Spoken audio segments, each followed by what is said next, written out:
کہنے لگا 11-12 سال کا نوجوان آیا مجھے توبہ کرا گیا. تو کہا جناب آپ کو کیسے ملا؟ تو وہ شخص کہنے لگا حضور کل میں گیا بازار, میں نے بغداد کے چوک سے 10 کلو مچھلی بھی خرید لی اور کچھ اور ضرورت کی چیزیں بھی, مہمان آنے تھے, وہ سارا کچھ خرید کے میں جب نکلا تو سامان زیادہ ہو گیا. چوک میں مزدور بیٹھے ہوتے تھے, میں نے کہا بھئی میرے ساتھ فلاں محلے تک سامان پہنچانا ہے. وہ بچہ کہنے لگا چچا اگر میں چلوں تو, میں نے اس کو ایڈریس وغیرہ بتلایا تو 3 دینار مزدوری طے ہو گئی سامان گھر پہنچانے کی. کہتے میرے ساتھ وہ نکلا اور جب رستہ طے کرنے لگا تو رستے میں گرمی بڑی سخت تھی, ظہر کا وقت تھا. ذرا ہم نے چند قدم اٹھائے, 2-4 گلیاں گزرے تھے کہ اذان ظہر کی آواز آنے لگی. تو کہتے ہیں بڑی منت کے انداز میں, بڑی گزارش کے انداز میں میری طرف دیکھا, عمر چھوٹی سی ہے.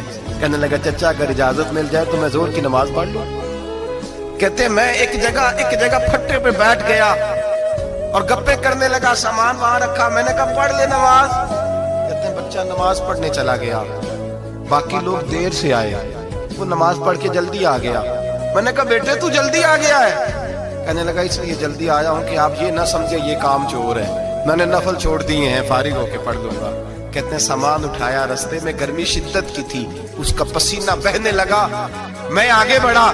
میں نے کہا بیٹے سامان تھوڑی دیر کے لیے مجھے دے دو, گرمی زیادہ ہے. کہنے لگے میں آپ کو نہیں دے سکتا, اس لیے کہ 3 دینار مزدوری گھر پہنچانے کی طے کی ہے, میں پھر مزدوری پوری نہیں لوں گا, پیسے کم لوں گا. کہتے ہیں میں محو حیرت ہو گیا, اس جوان کی بات نے میرے سارے وجود تھر تھر کپا ڈالا کہ اس دور میں اس قسم کے لوگ. کہتے ہیں گھر لے گیا اس کو, میں سامان رکھا, میں نے کہا تم یہاں ٹھہرو میں 3 دینار مزدوری لاتا ہوں. کہتے ہیں پیسے لینے گیا تو بیوی کو بتایا, بڑا نیک ہے, بڑا پرہیزگار جوان ہے.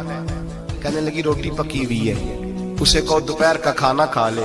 کہتے ہیں میں باہر گیا, 3 دینار تھمائے, میں نے کہا بیٹے ایک بات مانو گے؟ تو کہتے ہیں 3 دینار دے کے کہنے لگا اب تو آپ مالک ہو گئے, میں نے نمک کھا لیا ہے, اب تو ہر بات مانوں گا. اصلہ نال جی نیکی کریے نسلہ تاک نہیں بھول دے, میں اب ہر بات مانوں گا. تو میں نے کہا دوپہر کا کھانا کھا لو. کہتے ہیں اس کی گردن جھک گئی اور بڑے دھیمے لہجے میں کہنے لگا میں نہیں کھا سکتا, میں نے روزہ رکھا ہوا ہے, روزہ رکھا ہوا ہے, نفلی روزہ رکھا ہوا ہے. کہتے ہیں میں اور پریشان ہوا, میں نے فوری طور پہ سوال کیا کہ اب تو کدھر جائے گا؟ تو کہنے لگا اب میں کہیں نہیں جاؤں گا, میرے 1 دن کا خرچہ میرے ماں باپ نے جو ڈیوٹی لگائی ہے وہ 3 دینار ہے, پورا ہو گیا ہے. اب میں باقی جو وقت بچے گا یا قرآن پاک کی تلاوت کروں گا یا محمد عربی پہ درود و سلام پڑھوں گا. میں نے کہا افطاری کر لینا. کہنے لگا مجھے مسجد بتا دو, میں جا کے اللہ اللہ کرتا ہوں, مجھے شام کو لے آنا. افطاری ہمارے ساتھ اس کی طے ہو گئی, مسجد چلا گیا. مغرب بعد لینے گیا تو کہنے لگا عشاء کے بعد آنا, اب تو میں نے پانی سے افطار کر لیا, کھانا کھانے جاؤں گا تو جماعت رہ جائے گی. کہتے ہیں عشاء کے بعد میں لایا, اس کو کھانا کھلایا, رات گہری ہو گئی تو میں نے کہا تو سو نہیں جاتا؟ کہنے لگا کوئی عرض نہیں, کبھی دور مزدوری کرنے نکل جاؤں تو رہ بھی جاتا ہوں, گھر والوں کو پتا ہے. کہتے میں نے مسافر خانہ کھولا, یوں سمجھیے ڈرائنگ روم بیٹھک میں نے کھولی, اس کو سلا دیا. میں اور میری بیوی اپنی معذور بیٹی کو روٹی دینے گئے اور ہم نے جا کے اس کو کھانا کھلایا جو ٹانگوں سے معذور تھی, اور ساتھ کہا کہ بیٹی آج بڑا پرہیزگار جوان ہمارا مہمان ہے, آج چڑھتی جوانی اور تقوی کی روشنی اس کے چہرے سے چمکتی ہے, کیا بات ہے, بڑے ہی اچھے گھرانے کا تربیت یافتہ ہے. کہتے ہیں بچی کو کھانا کھلا کے لوٹے, اپنے کمرے میں سو گئے, بیٹی اپنے کمرے میں لیٹ گئی. ترس گئے تھے کہ بیٹی قدموں پہ چلے. تہجد کا وقت ہوا تو دروازے پہ دستک ہوئی, بڑی بے چینی کے ساتھ اٹھے میاں بیوی, کون ہے؟ بیٹی کی آواز آئی, ابا جی دروازہ جلدی کھولیں.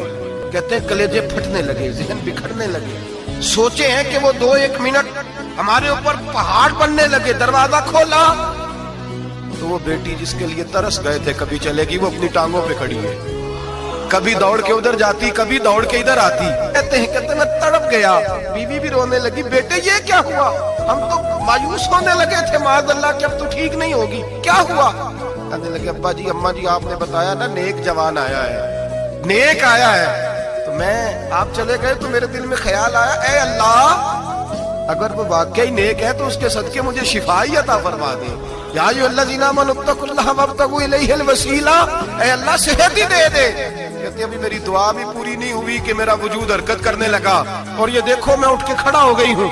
کہتے ہیں ہم لوگوں نے یہ دیکھا تو بھاگے اس کے کمرے کی جانب. جب دروازے پہ ہاتھ رکھا تو دروازہ کھل گیا, آگے گئے تو پلنگ خالی تھا، ایک رکا چھوڑ گیا ہے.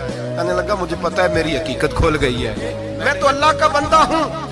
اگر تمہیں مجھ سے ذرا بھی پیار ہو گیا ہے تو پھر میرے پیچھے نہ بھاگنا، اللہ کی بارگاہ میں جھک جانا.